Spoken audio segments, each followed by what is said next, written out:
안녕하십니까. 저스트고 유럽 저자 최초로입니다.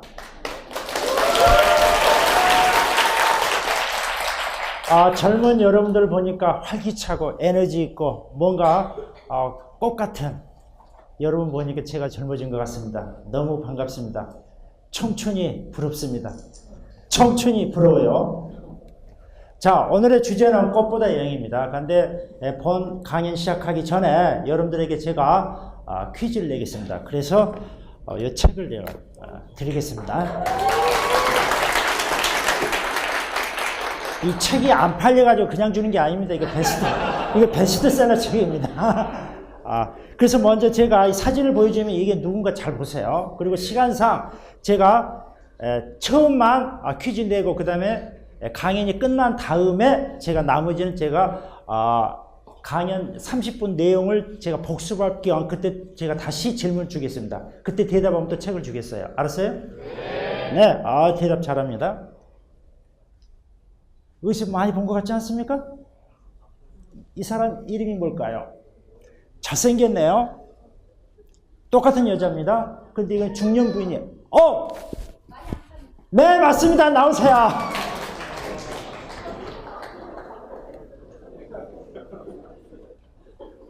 빨리 나오세요. 자, 박수 한번 쳐주세요.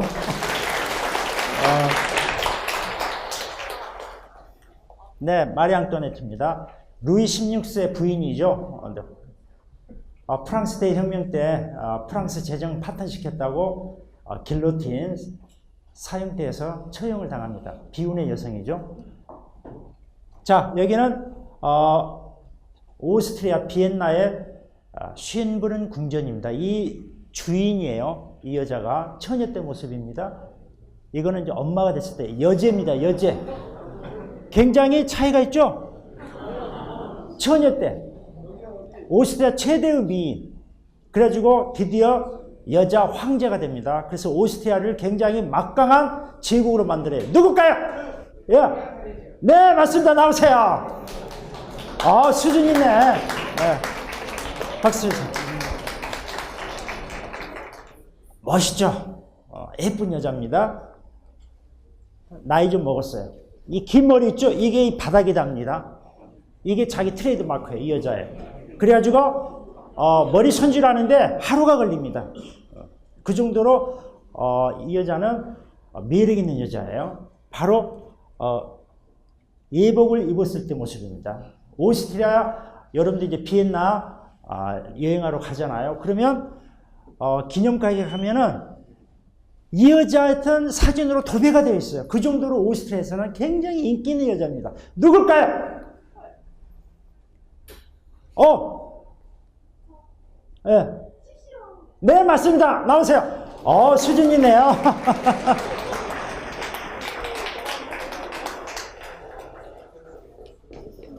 박수 다시 한번 쳐주세요.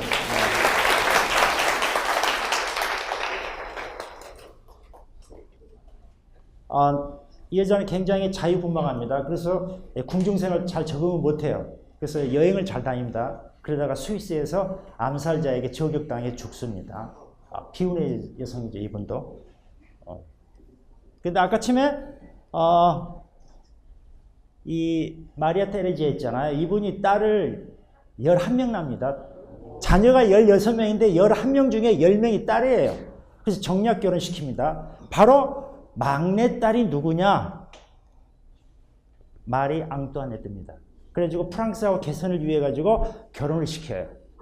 근데 결국은 사형돼서 죽네요. 가슴이 좀 아픕니다. 이게 역사입니다.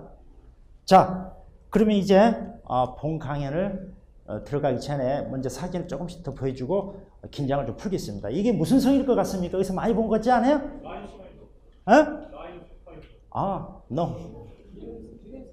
No. 네, 맞습니다. 나오세요.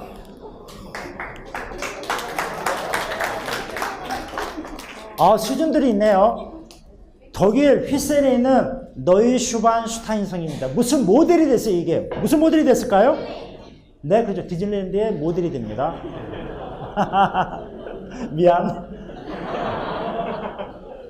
이 사람이 루뚜비 2세예요. 젊었을 때 얼굴, 청년 때 얼굴입니다. 그리고 이제 왕이 됐을 때.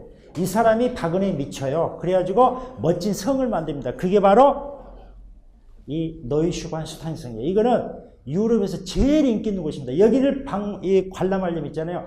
3시간, 4시간 걸립니다. 성수기 때. 그 정도로 인기 있는 곳입니다. 이 베르사유 궁전 저리 가라요. 굉장히 분위기 있습니다. 특히 겨울에 가잖아요. 한번 생각해보세요. 여기 눈이 막 쌓이겠죠?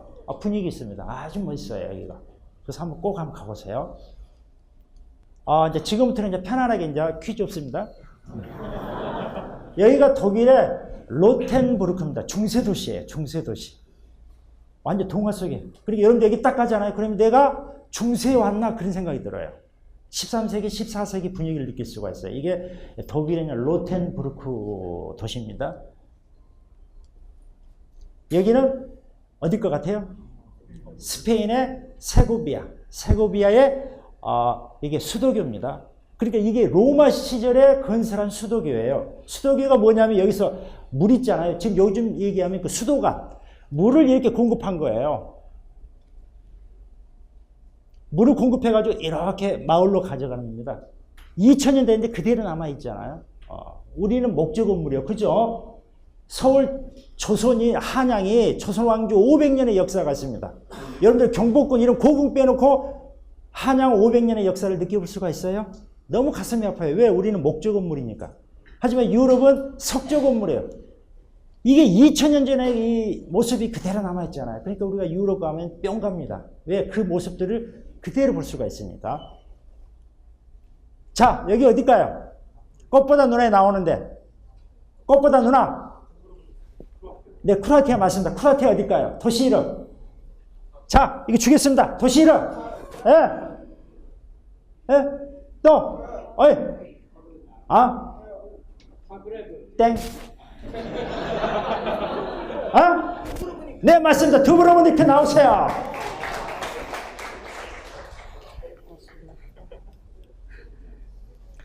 여기가 환상적인 곳입니다. 여기가. 두브로브니크. 여기 최근에 뜨고 있어요. 그래서 요즘 젊은이들이 크로아티아 가려고 환장하고 있습니다. 이거 굉장히 환상적인데요. 멋있습니다. 여기가 크로아티아의 플리트비체 국립공원입니다. 신이 내린 선물이라고 그래요. 자, 봐보세요. 이게 호수입니다. 호수. 이 사이에 이게 자연댐이에요. 얘가 석회암 지역이거든요. 그러다 보니까 이게 자연스럽게 퇴적이 돼가지고 이게 댐이 돼버린 거예요. 그러니까 물이 고여버리잖아요. 호수. 그래서 다단계 호수가 됩니다, 이게. 이걸 현지에 가서 보잖아요. 환상적이에요. 그래서 요즘은 크로아티아가 대세입니다. 뭐라고요? 크로아티아의 플로트비처. 시작. 플로트비처 호수입니다. 킥해놓으세요. 여기는 프랑스 북부의 에트르타입니다. 이거 지금부터 나온 사진들 있잖아요. 제가 내년에 내일 책에 나오는 거를 여러분들에게 특별 서비스로 좀 보여주는 겁니다. 자, 여기 봐보세요. 이게 코끼리 바위죠? 이거를 배경으로 해서 모네가 그림을 그립니다. 그래서 70여 점을 이 에트리타에서 그림을 그립니다. 그래서 예술가들이 굉장히 많이 찾던 곳이에요. 이거는 여러분들 시중에서 보기 힘든 그런 내용들입니다. 자, 이게 뭘 것 같습니까? 라벤더 밭입니다. 라벤더. 들어봤습니까? 라벤더. 얘가 프로방스 지역의, 남부 지역에 있는 지역인데요. 이게 7월 달에 만개를 합니다. 정말 특히 여학생들이 있잖아요. 여기 가면 그냥 뿅 가버립니다. 여기 보세요. 너무 좋아가지고 막 사진 찍고 있잖아요. 라벤더. 이 빛이, 이게 보랏빛. 이 보랏빛이 있잖아요. 무슨 빛일까요? 금단의 빛. 다시 말해서 임금 위에는, 황제 위에는 입을 수가 없는 그런 색깔의 옷입니다.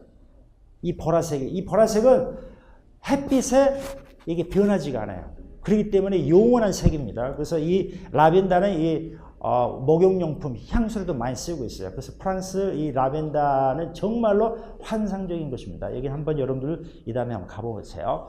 자, 좋은 거 멋있지 않습니까? 프랑스 루아르 고성 지역에 이 빌랑드르 성인데요. 제가 다녀본 정원 중에서 가장 아름다운 것 같아요. 기하학적으로 돼가지고 너무너무 아름다워요. 다음, 지금 제가 보여준 데는 일반 시중에서 보기 힘든 그런 사진들입니다. 이거는 이탈리아 마테라입니다.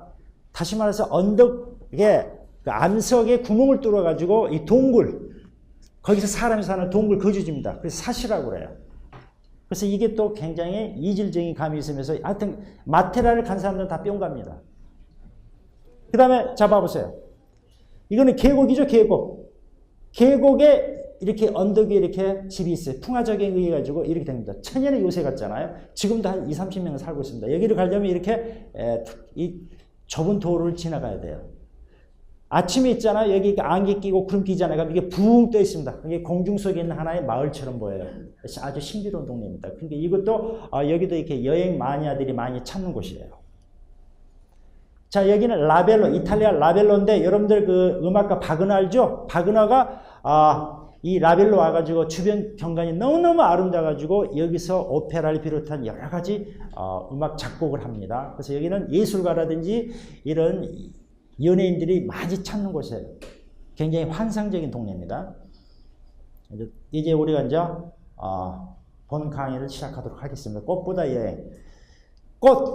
여행이 꽃보다 부동화가 이렇게 더 높아진다. 꽃은 아름답고 예쁘고 그러지만 시들지 않아요. 그런데 좋은 여행은 있잖아요. 이게 평생 갑니다. 평생 가요. 그래서 이거는 여행을 많이 하면 있잖아요. 내 마음이 풍요로워지고 굉장히 행복해집니다. 삶이 풍요로워져요. 그리고 스토리텔링이 있어요. 할 얘기거리가 많아요. 그러니까 내가 대화를 주도할 수가 있어요. 왜? 내가 여행을 통해서 보고 느낀 게 많으니까. 그렇게 즐겁잖아요. 재미있고. 그래서 행복해질 수가 있어요. 우리가 여행을 하게 되면. 여행은 인생의 워밍업입니다. 워밍업. 자, 우리 워밍업이 뭡니까? 막 이렇게 준비하는 거잖아요. 우리가 헬스장에 가가지고 막 바벨 들면은 근육통이 생기잖아요. 그런데 약간 준비 운동을 하면은 운동이 굉장히 편해지죠. 마찬가지입니다. 인생의 워밍업이 여행을 하게 됩니다. 여행을 하면 있잖아요. 우리가 인생살에서 느껴볼 수 있는 걸 다 느껴봅니다. 그래서 여행을 통해서 우리가 도전과 열정을 한번 배워보자는 얘기입니다. 그리고 여행은 인생의 축소판입니다. 여러분이 있잖아요. 여행의 주인공이고 연출가. 여러분들이 인생을 어떻게 설계하고 어떻게 내가 추진하냐에 따라 가지고 인생이 달라집니다. 마찬가지예요. 여행도 여러분들이 주인공이 돼가지고 내가 어떻게 여행을 정말로 계획하고 일정을 짜고 그 다음에 내가 이거를 연출하냐에 따라 가지고 여행의 질이 달라집니다. 여행의 질이 달라지면 내 인생의 삶이 달라져요. 그러면 우리가 여행을 해야 되겠어요? 그러면 국내 여행이 있고 해외 여행이 있잖아요. 좀 구글 지도를 좀 보여줬으면 좀 좋겠는데. 자, 보세요. 얘가 일본이잖아요.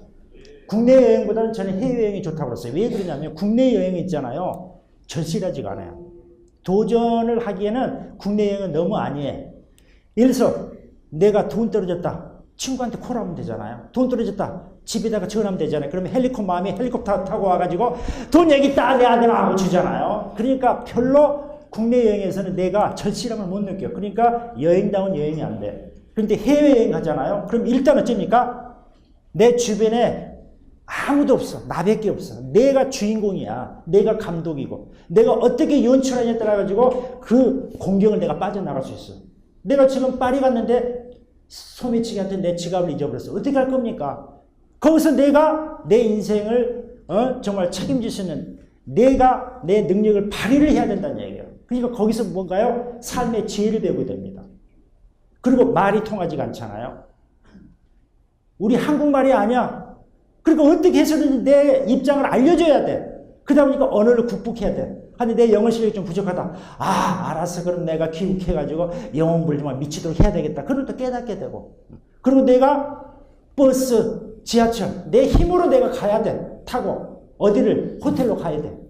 그리고 또 밥도 먹어야 돼. 레스토랑 가가지고 그 메뉴가 다양하잖아. 난 짜장면밖에 모르는데 내가 주문해야 되잖아요. 그런 걸 다 내 힘으로 합니다. 그러다 보니까 여러분들이 해외여행 하다 보면 나도 모르게 인생의 지혜를 배운다는 얘기예요. 남이 주지 못하는 거. 그러면서 집안의 고마움. 대한민국이 굉장히 좋은 나라구나 하는 애국심도 생기고 또 내 집이 굉장히 컴포터블하구나. 굉장히 아늑하구나. 그런 자기 집안에 대한 고마움도 느끼게 되고 그러면서 인생이 굉장히 커집니다. 자기 삶이. 그래서 해외여행 가는 게 좋아요. 그럼 해외여행 가는 게 좋은데 그럼 어디를 가야 되겠냐 이 말이야. 옆에 일본도 있고 중국도 있고 그다음에 동남아시아도 있고 유럽도 있고 미국도 있는데 동경까지 가는데 비행기를 2시간입니다. 저기 상해 가는데 2시간이야. 2시간이니까 1박 2일이면 돼. 동남아시아는 대체적으로 1박 2일, 2박 3일은 끝납니다. 그럼 여기는 누가 가면 좋을까요? 시간 없는 사람. 누가 시간이 없습니까? 직장인들. 직장인들 시간이 없어요. 그러니까 그들이 동남아시아 가면 좋아요. 일본 가면 좋잖아요. 그런데 대학생들은 방학 때 시간이 널널하잖아요. 그죠? 그러면 좀 멀리 가야지. 그럼 어디 가면 좋을까요? 미국 가면 좋잖아요. 어디 가면 좋을까요? 유럽 가면 좋잖아요. 그러면 이제 미국 갈까? 유럽 갈까? 헤매잖아요. 미국은 안 가는 게 좋아요. 봐보세요. 엄청나게 넓잖아요. 그리고 여기는 역사가 짧아. 1774년도에 독립해서 그렇게 스토리텔링이 별로 없어. 그리고 대부분의 자연경관입니다.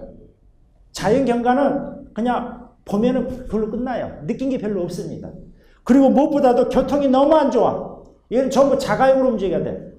요즘 젊은이들은 이제 자동차로 운전도 많이 합니다. 하지만 여기는 장난입니다. 여기서 여기까지 가려면 있잖아요. 시애틀에서 뉴욕까지 가려면 몇 시간 걸리는 줄 아세요? 4일 걸립니다. 하루에 10시간씩 운전하고 4일 걸려요. 그러니까 안 됩니다. 그리고 이들은 뭡니까? 총을 소지하고 있잖아요. 요즘 웬만하면 죽여버리잖아요. 총으로 그냥. 아니, 내가 무슨 탐험갑니까? 그냥. 미국 한번 가가지고 내가 죽게. 유럽은 로마 제국, 세계를 지배했잖아요. 그 당시 세계는 뭐 별거 없지만. 그 다음에 영국, 태양이 지지 않는다고 그러잖아요. 스페인, 해상 강국이었잖아요. 독일, 1차 세계대전, 2차 세계대전을 일으켰잖아요. 그러니까 유럽의 주요 나라들은 세계를 주물딱주물딱 했다는 얘기예요. 그러니까 뭐가 있을까요? 스토리텔링이 있다는 얘기예요. 볼거리가 많다는 얘기예요. 느끼는 게 많아요. 그리고 이들은 산업화가 된 지 100년이 넘었어요. 그러니까 선진화된 지 오랜 세월이 됩니까? 이들은 선진 문화가 형성되어 있어요. 여기는 있잖아요. 어려운 사람이 부탁을 하면 절대 거절을 안 했습니다. 제가 2000년도에 가족들 데리고 자동차 여행 갔어요. 그러니까 시행착오가 많이 생기잖아요. 그래서 그때 겨울철에 갔는데 제가 호텔을 내가 놓쳐버렸어요. 그 당시에는 내비가 없던 시절입니다. 그러니까 지도 보고 찾아가면 너무 힘들어. 그때가 저녁 8시야. 저녁 8시면 우리나라로 밤 12시쯤 해당됩니다. 사람이 아무도 없어요. 근데 내가 가다 보니까 어디 갔냐면 빌라촌에 가게 됐어요. 사람이 없으니까 내가 물어볼 데가 없잖아요. 근데 마침 젊은 부부가 차 타고 와가지고 주차장에 주차시키고 들어가려는 걸 내가 막 잽싸게 뛰어가지고 물어봤어요. 내가 가고자 하는 데가 이 호텔이다. 그러니까 주소를 보더니 깨우뚱깨우뚱 하는 거예요. 그러더니 자기 부인한테 얘기하더니 자기 부인은 들어보내고 나보고 따라오래요. 자기가 안내하겠대. 그래서 차를 몰고 제가 따라갔어요. 한 10분 정도 가니까 나오더라고요. 그래서 제가 생각을 해봤습니다. 우리 집 근처가 강남역인데 만약에 필리핀 애가 나한테 와가지고 밤 12시에 지도를 보여주면서 보니까 양저 꽃마을이야. 내가 데리고 갈까요? 내가 그런 생각을 해봤어요. 그들은 도와줍니다. 그리고 금년 제가 7월 달에 프랑스를 갔는데 그 남부지역 갔어요. 남부지역 가지고 베르동 계곡을 찾아가는데 이 내비가 잘 잡히지가 않아요. 그래서 옆에 있는 그 친구한테 물어봤어요. 그랬더니 그 친구가 지도를 펼치더라고요. 프랑스 남부만 이렇게 자세히 나오는 그 전지 있잖아요. 그걸 보여주면서 네가 지금 여기인데 이렇게 가야 된다. 그러면서 그 지도를 날 주는 거예요. 알았습니까? 그 지도가 15,000원짜리입니다. 생전 보지도 못한 사람한테 내가 부탁을 했는데 너 이거 갖고 쓰라 이 말이에요. 이게 선진 마인드입니다. 그런 거를 우리가 여행을 통해서 배우자 이 말이에요. 응? 우리 이제 갈수록 우리 수준이 선진국 되잖아요. 이럴 때 약자를 좀 생각해 줄 수 있는 그런 마인드를 이런 유럽 가면 우리가 볼 수 있다는 얘기입니다. 그래서 유럽을 제가 적극 추천해요. 그리고 유럽은 또 뭐가 좋냐? 여기는 유럽 평원이야. 그러니까 도로망이 잘 깔려 있어요. 그리고 철도교통이 너무너무 좋아. 그러니까 기차 패스, 다시 말해서 유레일 패스만 끊으면 유럽 전역을 다닐 수 있어요. 우리 전라도에서 경상도 있는 거 막 기차 타고 가잖아요. 그런 식으로 이들은 기차만 타면 유럽 어디든지 갈 수 있다는 얘기예요. 그러니까 전 세계 젊은이들이 배낭여행으로 유럽을 꼽습니다. 그러니까 전 세계 젊은이들을 볼 수 있어요. 유럽 가면. 그리고 특히 여학생이 좋은 이유가 있습니다. 여기는 안전해. 누가 납치해 간다든지 누가 촉으로 나를 겨룬다든지 그러지 않아요. 그냥 소매치기 정도입니다. 그러니까 혼자 혼자 여행하기에 괜찮습니다. 알았어요? 그래서 파리 이런 데 가잖아요. 그러면 10명 중에 7명이 한국 사람이에요. 그 정도로 한국인들이 많습니다. 그러면 또 10명 중에 6, 7명이 여학생이에요. 남자가 별로 없습니다. 여인 천합니다. 하여튼 유럽 가잖아요. 그러면 배낭여행 친구 보면 남자보다 여자가 많아요. 그 정도로 여자들이 강한 것 같아요. 자, 그러면 우리가 여행 비법을 좀 알아야 될 것 같아요. 그죠? 무작정 여행 가면 안 되잖아요. 그래서 제가 우리 예비 대학생 만났는데 제가 그동안 정말로 시행착오 겪으면서 느꼈던 그런 노하우를 여러분들한테 알려드릴게요. 그럼 여러분들은 좀 쉽게 효율적인 여행을 할 수 있을 거예요. 여행에 있어서 제일 중요한 건 뭐냐? 일단 항공권입니다. 왜냐하면 여행 경비에서 제일 많은 비중 차지한 게 항공권이니까. 파리에서 인천까지 왕복 티켓 값이 얼마냐면 직항로가 아니고 경유해서 갈 때 200만 원이 듭니다. 성수기 때. 그런데 이거를 내가 아끼면 100만 원에 갈 수 있어요. 사이트를 잘 뒤지잖아요. 6개월 전, 1년 전부터 준비를 하게 되면 여러분들이 100만 원에 갈 수 있습니다. 100만 원에 내가 유럽을 갔다. 그럼 그 학생은 굉장히 효율적인 여행의 첫 번째가 되는 거예요. 내가 여행 가가지고 아무리 돈을 아껴도 있잖아요. 10만 원, 20만 원 아끼기 쉽지 않아요. 그런데 항공권은 내가 노력만 하면 100만 원을 절약할 수 있어요. 우리 젊은이들에게 100만 원 크잖아요. 그죠? 그러니까 항공권 그 이런 책에 자세히 나와 있습니다. 그 다음 또 중요한 게 뭐냐? 유레일 패스. 아까 얘기했다시피 뭐예요? 유럽은 기차 여행이잖아요. 그러면 기차 그 티켓을 끊어야 돼. 그 유레일 패스야. 그런데 이게 고약스럽게 매년 1월 1일부터 요금이 인상돼. 그럼 언제 사야 될까요? 연말 전에 사면 돼. 그잖아요. 그러니까 여러분들이 만약에 내년에 내가 유럽을 가야 되겠다라고 생각하면 언제 사라? 금년 말까지 사면 돼요. 그러면 내년에 갈 수 있어요. 숙소 예약은 한국에서 해야 돼요. 내가 낯선 곳을 가잖아요. 그러면 내가 숙소가 정해져 있지 않으면 굉장히 불안합니다. 불안해요. 제가 그렇게 많이 유럽을 다닙니다만은 숙소를 예약 안 하고 가잖아요. 저도 좀 불안해요. 그런 것이 있어요. 한국에서 하고 갔어요. 그럼 시간이 절약이 돼요. 제가 이번 5월 달에 크로아티아 취재하러 가게 됐는데 날씨 일기예보를 보니까 비가 너무 많이 오는 거예요. 그래서 일정을 바로 그날 바꿔버렸어요. 그래가지고 스페인으로 갔습니다. 스페인은 고온 건조예요.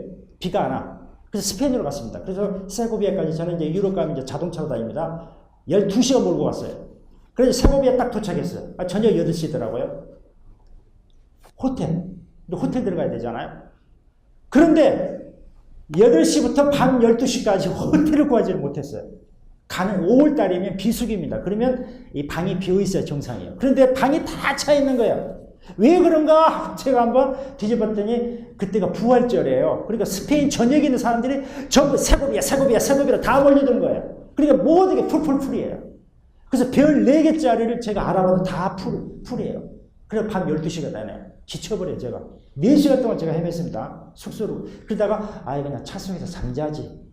그리고 이제 마지막으로 이제, 별 4개짜리 가가지고 물어보니까 또 풀이래요. 그래서 부탁했어요. 별 5개도 좋으니까 좀 방 좀 구해달라. 그래서 전화 딱 하니까, 도심에 별 5개짜리 방 빈 데가 있대요. 그래서 거기 갔습니다. 그게 하룻밤 전에 20만 원이더라고요. 세고비아는 있잖아요. 좁은 지역이기 때문에 1박 하는데 5만 원이면 충분해요. 근데 제가 20만 원 주고 4시간 걸렸어요. 그래서 여러분들은 숙소는 한국에서 하고 갈 마음이 굉장히 편합니다. 특히 성수기 때는 정말 중요합니다. 목적지는 일찍 도착해야 돼요. 여러분들 한국에서도 있잖아요. 처음 가는 곳은 밤에 가잖아요. 길 못 찾습니다. 길 못 찾아요.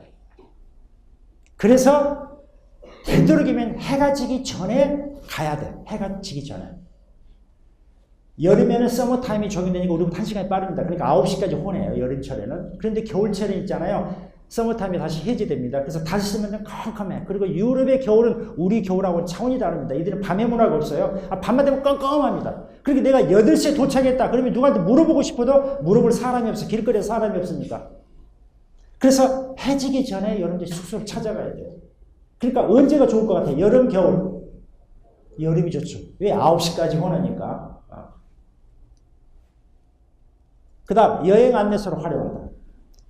자, 이게 I잖아. I가 인포메이션이잖아요. 그래서 여러분들이 여기에 딱 도착하면 가장 먼저 뭐가 있습니까? I가 있습니다. I. 그럼 여기를 가세요. 여기 가가지고 뭐를 구한다? 시내 지도. 여기 시내 지도는 굉장히 상세합니다. 그리고 공짜예요.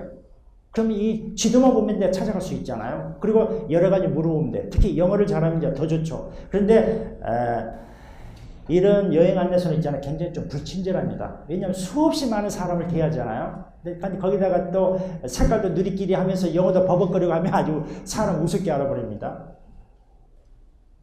그 다음 코인 락커를 적극 활용하자. 자, 여러분도 알다시피 이게 코인 수화물 보관소입니다. 내가 여행을 할 때는 있잖아요. 짐이 없어야 돼. 짐이 있으면 너무 불편합니다. 내가 예를 들어서 프랑크푸르트에 오늘 내가 도착했어요. 그럼 내가 오늘 내가 프랑크푸르트에서 잠을 잔다. 그러면 짐을 호텔에 맡기니까 부담이 없어. 근데 내가 프랑크푸르트에 오늘 도착해가지고 내가 로텐부르크로 오늘 가야 돼. 그럼 이 짐 때문에 골치 아프잖아요. 그럼 모든 여기에는 뭐가 있다? 코인 락커가 있어요. 동전을 우리 돈으로 뭐 한 5,000원 정도 주면은 여기다 맡길 수가 있어요. 코인 락커를 잘 활용해야 돼요. 그 다음 숙소는 역 근처에. 이거 굉장히 중요한 겁니다. 유럽의 도로로 있잖아요. 돌멩이로 돼서 우리처럼 이렇게 아스팔트가 아니에요. 그러니까 여러분들 트렁크, 이 바퀴단 트렁크 들고 가잖아요. 이 돌멩이 도로 지나가면 바퀴등이 다 날아가 버립니다. 그럼 이걸 내가 들고 다녀. 생각해보세요. 이 무거운 가방을 들고. 그것도 지하철 타야 돼요. 돌아버립니다. 그래서 숙소는 역 근처에 있어야 돼요. 5분 거리. 걸어서 5분 거리. 그리고 유럽의 이 볼거리는 있잖아요. 어디를 중심으로? 역을 중심으로 센터로가 형성되어 있어요. 그렇기 때문에 역에서 내리면 금방 볼거리가 있습니다. 그러니까 교통비도 안 들잖아요. 되도록이면 역 근처에 내가 숙소를 정한다.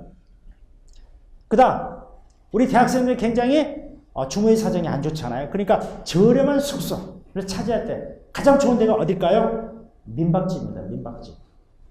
민박집을 우리가 이용해야 돼요. 민박집은 우리 한국인이 운영하기 때문에 아침 저녁을 공짜로 줍니다. 한식을 줘요. 그리고 하루에 4만 원이면 잘 수 있어요. 그리고 무엇보다 중요한 건 정보를 공유할 수가 있어요. 정보를. 예를 들어서 로마에서 파리에, 내가 지금 파리에 묵는데 로마에서 왔어요. 근데 나는 로마를 가야 돼. 그럼 로마에서 온 친구한테 로마 정보를 얻을 수가 있잖아요. 옛날 정보가 아니라 생생한 정보를 얻을 수가 있어요. 그리고 나는 가면서 파리 정보를 또 제공하잖아요. 서로가 윈윈합니다. 이렇게 민박집 이용하면 좋아요. 근데 내가 성격이 활달하고 내가 영어 좀 할 줄 안다면 유소스들이 괜찮아요. 이건 세계 젊은이들이 모이잖아요. 그래서 세계인들과 이제 사귈 수가 있고 또 영어를 또 쓰니까 좀 좋죠. 그리고 나는 그렇게 다 귀찮아요. 나는 좀 조용한 데 있고 싶어 하면 호텔이 있어야 돼요. 호텔은 15만 원에서 20만 원 가요. 둘이 자는데. 그런데 비교적 저렴하면서 깔끔한 데가 이비스 호텔입니다. 그래서 나는 이비스 호텔을 많이 해요. 이건 10만 원에 두 사람이 잘 수 있어요. 근데 이비스 호텔보다 좀 한 단계 아래가 이비스 버짓이 있어요. 이거는 한 방에서 3명이 잘 수 있어요. 한 번 자는데 4만 원, 5만 원이거든요. 근데 3명이 자니까 얼마입니까? 18,000원. 18,000원에 잘 수 있게 굉장히 좋잖아요. 근데 이거는 이비스 버짓은 대체적으로 이렇게 자동차 여행객들을 대비해서 이런 외곽 지역에 많이 있어요. 그래서 배낭여행 가기가 쉽지 않아요. 그런데 사이트 들어가면 있잖아요. 시내에 있는 데도 많이 있습니다. 그래서 사이트 한번 들어가보세요. 사이트는 여기다가 .com 하면 됩니다. 이비스 호텔이에요. 투어버스로 활용하세요. 낯선 곳에 가면 가장 좋은 게 뭐냐? 이 투어버스입니다. 투어버스는 2층으로 되어 있어요. 그리고 오픈카예요. 그러니까 위에서 내리다 보니까 주변 공간이 굉장히 아름다워요. 그리고 투어버스가 다 안내. 내가 파리를 간다. 내가 잘 모르잖아요. 근데 버스에 나를 안내. 루브르 박물관으로. 구경하고 나가지고 또 그 자리에서 20분마다 차가 와. 또 타. 가면 에펠탑에 가. 에펠탑 구경 딱 해서 가면 또 버스가 또 와. 그럼 또 목마르 들어온다고. 그러니까 나는 실수 없이 고생하지 않으면서 다닐 수가 있어. 투어버스. 그런데 우리 한국 사람들은 잘 이용하지 않아요. 왜? 단가가 4만 원, 5만 원 가거든. 그거 아끼지 마세요. 초보자는 투어버스가 좋습니다. 그러니까 무료 박물관, 미술관. 런던은 무료입니다. 되도록이면 걸으세요. 유럽은 굉장히 좁아. 파리, 런던을 빼놓고는 굉장히 좁아요. 그러니까 걸어서 30분 정도 가면 다 목적지가 나와. 그럼 이 걸음이 뭐가 좋을까요? 뱃살이 다 빠집니다. 뱃살 뺀 데는 걷는 것보다 더 좋은 게 없어요. 그러니까 제가 뱃살이 좀 빠지고 싶으면 저는 이렇게 유럽 여행을 갑니다. 한 보름 정도 있다 보면 배가 다 빠져요. 뱃살이 다 빠져버려요. 그리고 화장실 이용. 이게 또 굉장히 중요합니다. 화장실 이용이 굉장히 중요해요. 여기는 돈을 받습니다. 화장실은. 그 다음에 전문 지식이 필요한 곳은 아까처럼 화장실 얘기, 스토리는 얘기 안 하더라도 이거 돈 내야 됩니다. 화장실에. 그렇기 때문에 여러분들은 자고로 돈 내고 들어가는, 입장료 내고 들어가는 데서는 반드시 다 모든 걸 해결해야 돼요. 왜냐하면 시내에서는 돈을 줘야 돼요. 스트레스 무지하게 받습니다. 그리고 기차 탈 때 기차에서 또 해결해야 되고, 식당에 가면 식당에서 해결해야 되고. 그런데 맥도날드 있잖아. 맥도날드는 여러분들에게 굉장히 즐거움을 제공해 줍니다. 공짜로 이용할 수 있어요. 최근에는 조금 돈 받는 데도 있긴 있지만. 그 다음에 전문 지식이 필요한 곳은 가이토에 참여하세요. 그 다음에 현지 문화를 적극 체험하고, 그 다음에 스마트폰을 활용하고, 야간 열차 저광고, 이거는 굉장히 중요합니다. 우리가 있잖아요. 유럽 여행하면 예전에 전부가 야간 열차예요. 내가 파리에서 로마를 가야 되겠다 하면 밤 8시에 기차를 타잖아요. 그럼 아침 8시에 도착합니다. 12시간 걸려요. 그리고 1등 칸은 이 침대가 2층으로 되어 있어요. 그런데 2등 칸은 이게 3층으로 되어 있습니다. 그럼 3층에 내가 올라가 잔다고 생각해 해보세요. 아찔하잖아요. 그리고 또 새벽에 일어나가지고 특히 여학생 같은 경우 머리도 못 감고 세수도 제대로 못하고 찌뿌둥합니다. 그리고 야간 열차를 이용할 때는 있잖아요. URL 패스를 끊어도 반드시 예약을 해야 돼요. 예약비라는 게 있어요. 그 예약비가 5만 원, 10만 원 듭니다. 이렇게 야간 열차 한번 타려면 이렇게 장거리 노선은. 그런데 저가 항공은 있잖아요. 두세 달 전, 한 6개월 전에 예약하잖아요. 그러면 4, 5만 원이면 충분합니다. 그 저가 항공의 그 대명사가 이지젯이에요. 그래서 요즘 우리나라도 저가 항공이 많이 인기가 있죠. 유럽에서는 저가 항공이 굉장히 인기 있습니다. 그래서 내가 이 책에서 이 저가 항공에 대해서 굉장히 강조해요. 일정을 짤 때 아예 야간 열차 없애버려요.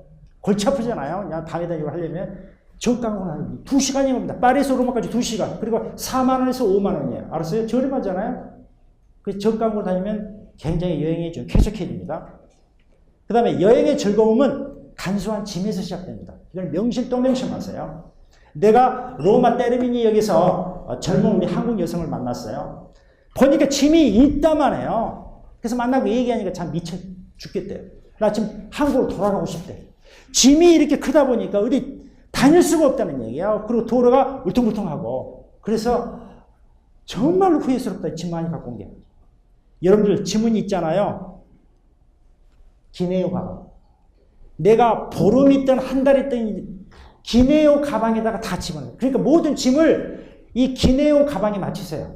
그리고 현지 가잖아요. 그럼 쌉니다. 운동화 같은 10,000원이면 사요. 그리고 티셔츠 같은 5,000원이면 사고. 그렇게 현지에서 조달하세요. 그래서 되도록이면 적은 비용으로 여러분들이 뭐든지 해결하고 기내용 가방으로 모든 게 맞추세요. 가방이 무거우면 여행이 괴로워집니다.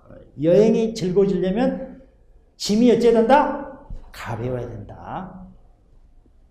그리고 마지막으로 스펙을 좀 쌓아야 돼요. 우리가 인생에서 스펙을 쌓으면 취업도 잘 되고 자기 인생에 탄탄대로잖아요. 마찬가지입니다. 여행도 스펙을 쌓아야 돼요. 역사지리, 특히 건축 미술 이런 공부를 좀 하고 가면 굉장히 도움이 됩니다.